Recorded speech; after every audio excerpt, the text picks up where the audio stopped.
Hey, salut tout, j'espère que vous allez bien. On se retrouve aujourd'hui pour une nouvelle vidéo, un nouveau guide sur le wave management. Le wave management, ça va être le simple fait de gérer ces waves, donc ces vagues de creep, de façon à ce que ça va vous avantager et vous permettre de faire ce que vous voulez. Donc bien gérer sa wave, à quoi ça peut vous servir? Donc déjà à prendre l'avantage d'XP de gold en général. Et si vous voulez avoir des timings, que ce soit de back ou de roam, c'est très important de savoir ce que vous faites. On va bouger sinon on va être AFK. Donc la première chose à savoir ici, c'est qu'il y a trois façons de gérer sa wave. On va parler de slow push, de fast push et de freezing. Vous l'avez sûrement déjà entendu quelque part, mais je vais vous montrer un peu comment ça se passe. Donc naturellement, s'il n'y a personne sur la wave, en fait, pour slow push, on va parler de slow push, va falloir juste last hit vos CS, tout simplement.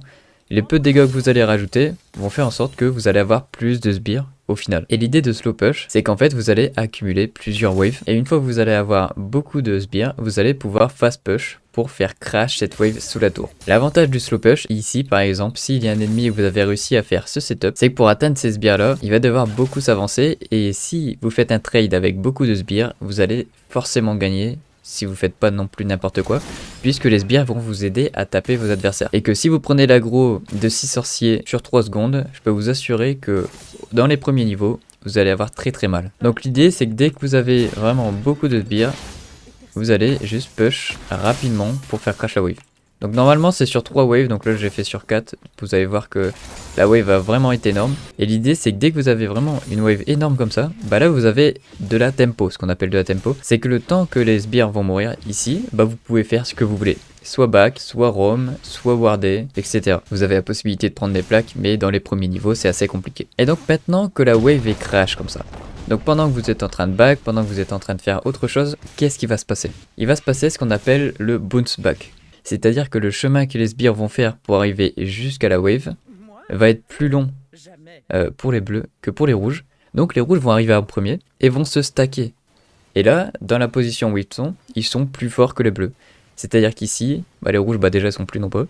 Et le bounce back donc va vous permettre de perdre un minimum de creep. Donc là vous avez encore beaucoup de creep, donc imaginez vous avez back. Vous allez récupérer tout ça. Et en plus, si votre ennemi a back sur le même timing ou si vous l'avez tué, il va perdre lui au contraire toute cette wave. Donc au moment où vous revenez, vous avez tout ça. Donc vous pourrez récupérer tout simplement. Donc pour lui ça a fait un slow push en fait. C'est ce qui s'est passé, c'est que ça a bounce back et ça a slow push vers vous. Donc l'idée avec ça c'est qu'après vous allez pouvoir freeze. Donc la wave ici, bon, on va faire en sorte de réduire un petit peu l'effectif des minions en face pour pouvoir faire en sorte de freeze.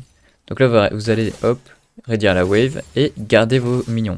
L'idée c'est de pas aller trop proche de votre tour parce que sinon ça va prendre l'aggro et ça va pas marcher. Donc là ce qui va se passer c'est que si vos ennemis ne sont pas venus ou sont partis roam ou sont en retard tout simplement, bah ils vont perdre des CS et vous allez en récupérer un maximum. Le problème de faire ça c'est que s'il y a un fight au dragon, s'il y a quelque chose à faire, vous n'êtes pas là. Techniquement, vous êtes en train de farmer et vous pouvez pas faire autre chose. Donc vous allez avoir besoin d'utiliser le freeze dans des bons moments. Et grâce à un freeze, si vous le cassez normalement, vous allez pouvoir slow push en fait tout simplement. Il y a un autre avantage à slow push, donc je vais en refaire un, de accumuler une grosse wave comme je vous ai dit.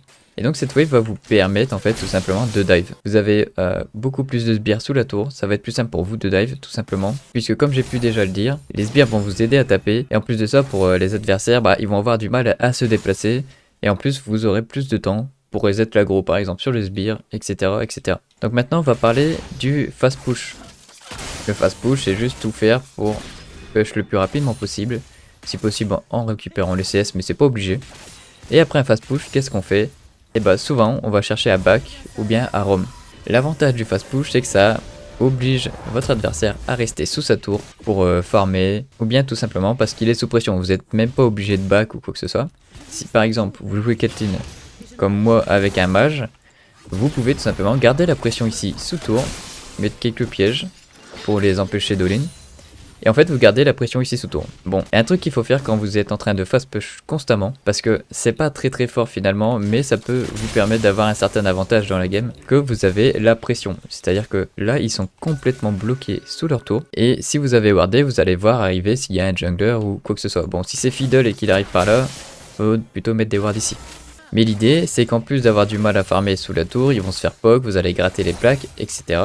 Et en plus, vous allez forcer le jungler à venir sur vous. Donc si vous n'avez pas wardé, par contre c'est une erreur parce que si vous mourrez, vous allez perdre la prochaine wave, etc. Mais si vous faites perdre du temps au jungler, ça fait que votre mid et votre top sont plutôt à l'aise. Et dans le meilleur des cas, Vous pouvez même appeler votre jungler qui vienne vous aider pour un counter gank. Tout ça pour dire qu'en fait, gérer sa wave va vous permettre de débloquer tout ce qui suit dans la game. En tant qu'ADC, vous pouvez pas faire mieux que de bien gérer votre wave. Si vous forcez des fights, vous allez forcément faire des erreurs et mourir assez rapidement.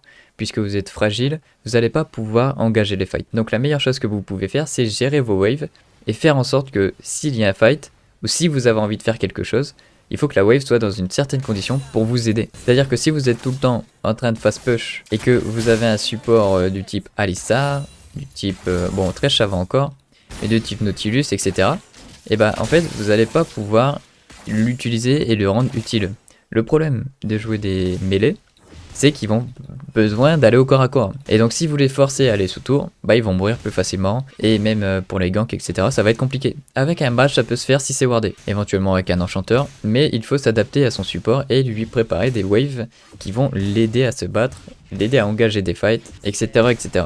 Il y a autre chose aussi à prendre en compte, c'est si votre jungler est dans les environs. Si vous savez que votre jungler, par exemple, il s'est caché dans un bush où il est pas loin, vous pouvez tout simplement laisser la wave venir vers vous et forcer vos adversaires à s'avancer pour vous battre, tout simplement. Et au contraire, si votre jungler n'est pas là, bah l'idée c'est quasiment la même, c'est qu'il faut warder et faire gaffe s'il n'y a pas le jungler en face qui peut vous surprendre, ou bien faire gaffe à pas laisser un gros slow push, sinon vous pourrez vous faire dive. Il n'y a pas que le jungler, hein. Le mid parfois arrive souvent, selon le champion, ça peut arriver. Et inversement, si par exemple le jungler n'est pas là, vous pouvez tout simplement push, mettre la pression, et zoner, ce qu'on appelle zoner en fait tout simplement, ça va être, peu importe l'état de votre wave, vous allez vous mettre derrière vos, devant vos creeps et derrière ces creeps, et en fait, et les empêcher d'atteindre tout simplement vos creeps pour pouvoir l'empêcher d'avoir de l'XP, des golds, tout ça. Donc c'est possible à faire quand on est devant, quand ils sont low HP, quand on a la pression tout simplement, mais comme je vous l'ai dit, il faut l'information sur le jungler.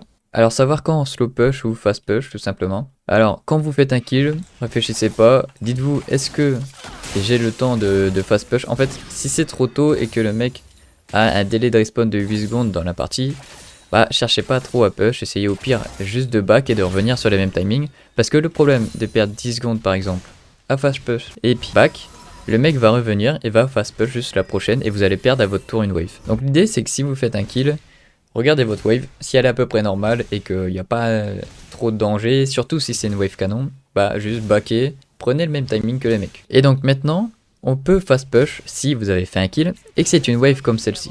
C'est-à-dire qu'il n'y a pas de canon et la wave elle est plutôt proche de la tour et vous avez une facilité plutôt à push avec votre champion. Si votre champion push pas, bon ça c'est compliqué à avoir à s'adapter à chaque champion, mais avec Caitlyn ça va. Et donc là il va perdre cette wave et en plus comme on peut voir, les minions sont plutôt bien placés. Ils étaient en rangée au lieu d'être en colonne. Ce qui va faire que ça va push plus vite ici pour les rouges. Ça c'est une notion qu'il faut comprendre. Dès lors que votre wave est placée en 3 et 3, donc en ligne, en 2 lignes, plutôt qu'en file indienne, elle va push plus vite. Pour la simple et bonne raison qu'elle sera déjà en place et les 3 premiers vont être prêts à taper en premier. Donc je vais vous montrer comment ça se passe. Donc à essayer plutôt de faire sur des waves classiques, pas canon quoi. Pourquoi il va plus vite celui-là? Ok. Bon, avec l'entraînement, c'est un peu bugué. Et l'idée, en fait, ça va être de prendre un petit peu l'aggro de la wave et de faire en sorte que ça focus qu'un seul champion. Donc, il y a plusieurs façons de faire. Soit vous prenez directement l'aggro, vous prenez quelques dégâts. Hop. Bon, la wave là, elle est vraiment bizarre parce qu'il y a un sorcier qui arrive avant. Donc, soit vous prenez l'aggro, tout ça. Soit ce que vous faites, c'est que vous tapez une fois le sbire et après vous rentrez dans le bush. Ça va leur faire changer de cible et ils vont focus qu'un seul sbire. Et le fait de faire ça va faire qu'ils vont taper plus vite tout simplement et vont faire mourir plus vite les sbires adverses. Et grâce à ça, vous allez pouvoir faire perdre soit un creep d'XP et ou tout simplement prendre un slow push vers vous pour être en sécurité. Par exemple, si c'est un Shaco, souvent au niveau 2 ça peut arriver vous surprendre, donc ça peut être utile. Donc comment ça marche maintenant en multijoueur? Parce que c'est vrai qu'il y a des champions en face et il faut faire attention aussi de comment ils jouent. Parce que eux aussi ils peuvent le savoir de comment gérer une wave. Donc comment on s'adapte à certaines situations et comment réagir. Donc on va parler maintenant du slow push. L'idée du slow push, ça va être de regarder un peu combien d'auto met votre adversaire dans la wave et d'en mettre autant, de mettre tout à fait la même chose. Donc si il explose la wave, bah vous allez devoir exploser la wave.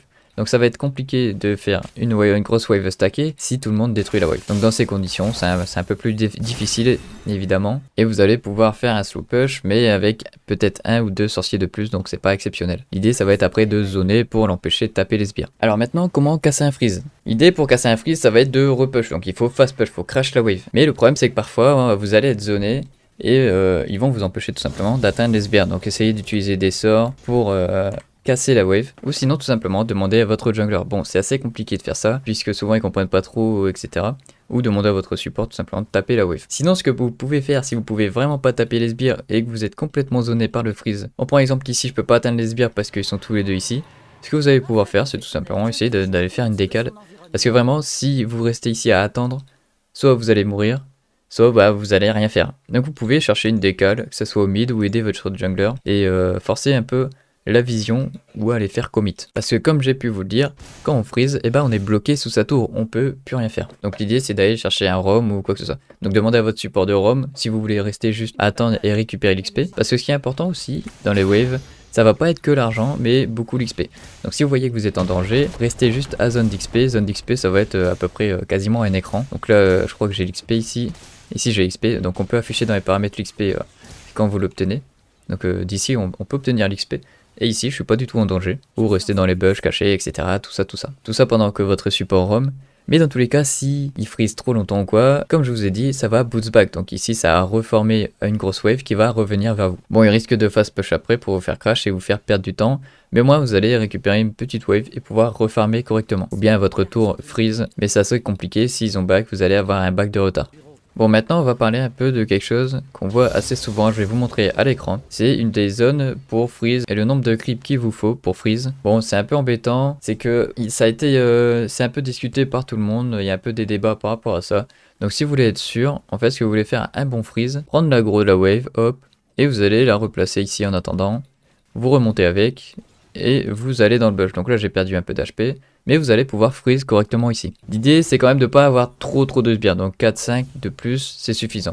2 mêlées, 2 range, 2 mêlées, 3 range. Parce que le problème de freeze avec trop peu de CS, ça va être que ça va bounce back tout simplement et faire un slow push. Donc si votre idée c'est de freeze le plus longtemps possible pour laisser votre support roam, ou tout simplement parce que vous savez qu'ils sont en train de warder ou partis faire autre chose, et que vous n'avez pas envie de prendre de risques, bah vous pouvez juste faire un très long freeze. Après maintenant, ce qu'il faut savoir, c'est qu'on voit beaucoup de monde freeze tout le temps, et ça m'arrive souvent de freeze également, même si c'est une solution plus facile, ce n'est pas tout le temps la meilleure solution, puisque comme je vous ai expliqué, quand on freeze, on est bloqué sous sa tour. Et je me répète peut-être un peu, mais lorsqu'il y a des objectifs, ou lorsqu'il y a une invade, ou il y a quelque chose qui se prépare, si vous étiez en train de freeze, eh ben vous pouvez rien faire. C'est-à-dire que si vous vous barriez, bah ça va push, la wave va aller sous tour, vous allez perdre 2 waves au lieu de une pour votre adversaire. C'est-à-dire qu'en fait quand vous freezez, vous avez 2 waves à récupérer pendant que l'adversaire perd une wave. Et donc si vous n'êtes pas là, vous en perdez 2. Ce qui va ensuite bounce back, etc. etc. Donc l'idée ça va être quand même d'anticiper et de voir quand est-ce que vous pouvez freeze, quand est-ce que vous pouvez push. C'est pour ça qu'on cherche toujours, par exemple, à 30 secondes avant un Drake, 1 minute avant un Drake. 1 minute, ça fait un peu tôt, mais 30 secondes avant un Drake, vous pouvez commencer à slow push pour tout simplement avoir, par exemple, ici 2-3 sorciers en plus. Hop, le Drake il spawn, qu'est-ce que vous faites? Vous fast push. Et là, soit il récupère la wave, il essaye de la détruire, et vous décalez instantanément. L'idée c'est que s'il freeze, bah vous avez free Drake. S'il essaye juste de clear la wave, bah il va être en retard de 5 secondes. Et pendant ces 5 secondes, bah, vous aurez déjà DPS un petit peu, vous serez déjà plus mis en place, vous aurez la vision, et donc ça sera un peu plus simple pour vous de choper le Drake. On sait très bien que le rôle d'un ADC, c'est de farmer et de bien gérer tout ça, donc c'est pour ça, c'est bien de farmer, mais il faut quand même se rendre utile à l'équipe. C'est qu'après avoir farmé, il faut taper les gens. Et il n'y a pas que ça, il n'y a pas juste du farming, c'est pas Farming Simulator, c'est League of Legends. Il faut se taper, il faut du sang. Et comme j'ai pu vous le dire, c'est pas à vous d'engager, donc il faut juste suivre l'équipe, suivre les objectifs. Essayez de pas jouer tout seul en tout cas. La seule condition dans laquelle vous allez être plutôt agressif, ça va être quand vous avez un enchanteur. Avec vous, quelqu'un qui va vous suivre, plutôt quelqu'un qui va engager. Maintenant, je vais vous donner quelques conseils pour farmer si vous voulez. Bon, c'est très simple. C'est qu'en fait, les mêlées vont avoir beaucoup plus d'HP que les sorciers. Mais les sorciers vont avoir beaucoup plus de dégâts. Si vous voulez savoir quand est-ce qu'un sbire va mourir, il faut tout simplement regarder les animations des sorts. Donc sur les sorciers, c'est assez simple. On voit les petites boules et on essaye d'attendre que les boules arrivent. Hop. Et dès que les boules arrivent, on peut tirer. Bon là j'ai raté. Et c'est pareil pour les canons, pour les mêlées. Mais les mêlées font un peu moins de dégâts. Quel mignon à focus le canon, ça va être sûrement celui qui va mourir le plus vite. Donc là on voit que le canon, bon il est un peu indécis. Hop, donc il a visé le canon, donc pendant ce temps là j'ai du temps. Là on voit que les sorciers ont focus le mêlée, hop, ils focus celui-là, tac. Essayez d'en perdre le moins possible du coup en réalisant ça. Bon ça demande un petit peu de concentration. Le plus dur à faire, c'est pas sûrement de slow push ni de freeze pour farmer. Ça va être de push. Quand on passe push, c'est assez compliqué de taper le plus vite possible et en même temps de récupérer tous les sbires. C'est quelque chose qui va vous demander un peu d'expérience et d'entraînement. Moi-même j'en rate parfois quand je fast push, mais l'idée dans un fast push c'est vraiment de push très rapidement. Si vous ratez 2 CS mais vous en faites perdre 4, 5, ça reste plus rentable parce que vous avez l'XP et lui il a pas l'XP. Et comme je vous ai dit, l'XP est quand même très important dans le jeu. J'espère que cette vidéo vous aura aidé sur quelques points. Il y a sûrement des trucs que je rate. Ce qu'il faut savoir, c'est que selon les match-ups, selon les champions, selon les situations, selon les timings, et il y a toujours une façon de gérer, une façon différente. L'idée c'est de bien comprendre ces 3 notions de slow push, de fast push et de freeze et quand est-ce qu'on peut les utiliser. Si vous avez aimé la vidéo, n'hésitez pas à vous abonner pour soutenir la chaîne. Je vous souhaite un bon grind et je vous dis à plus pour une prochaine vidéo. Ciao ciao.